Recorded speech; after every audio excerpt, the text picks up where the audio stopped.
یہ قسموں کے سلسلے میں سورہ بقرہ میں بھی بات آئی تھی، اب آخری حکم آ رہا ہے۔ اللہ تعالیٰ مواخذہ نہیں کرے گا تم سے تمہاری قسموں میں سے جو لغو ہوتی ہیں، بغیر کسی مقصد کے، بغیر کسی ارادے کے، واللہ باللہ تکیہ کلام کے طور پر استعمال کرنا، جو عربوں کی خاص عادت تھی اور آج تک ہے۔ تو اس کو ظاہر بات ہے کوئی نہیں سمجھتا کہ یہ قسم کھا رہا ہے، یہ تو گویا کہ ان کا تکیہ کلام ہے، تو اس پر مواخذہ نہیں ہے۔ وَلَٰكِن يُؤَاخِذُكُم بِمَا عَقَّدتُّمُ الْأَيْمَانَ، لیکن اللہ مواخذہ کرے گا ان چیزوں پر کہ جو تم نے قسم باندھی ہے، عقدتم، اب اس میں تاکید باب تفعیل ہے، پورے اہتمام کے ساتھ تم نے ایک بات طے کی ہے، اس پر قسم کھائی ہے۔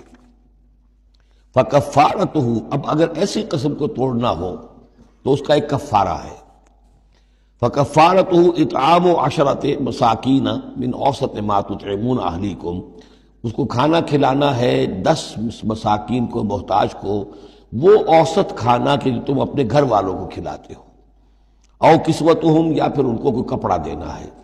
او تحریر رقبہ، یا تیسری شکل یہ ہے کہ کسی غلام کو آزاد کرنا ہے۔ فمن لم یجد، اور اگر کسی کے پاس ان تینوں کی کوئی صورت موجود نہ ہو، کوئی بالکل فقیر ہے اور بالکل اس کے پاس کچھ نہیں ہے، مفلس ہے، فصیام ثلاثۃ ایام، تو 3 دن کے وہ روزے رکھے۔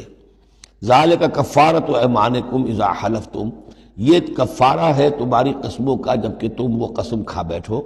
واحفظوا ایمانکم، اور اپنی قسموں کی حفاظت کرو۔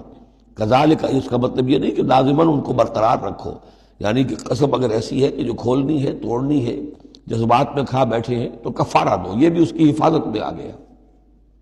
واحفظوا ایمانکم کذالک یبین اللہ لکم آیاتہ لعلکم تشکرون، اس طرح اللہ تعالیٰ تمہارے لیے اپنی آیات کو واضح فرما رہا ہے تاکہ تم شکر کرو، حق ادا کرو۔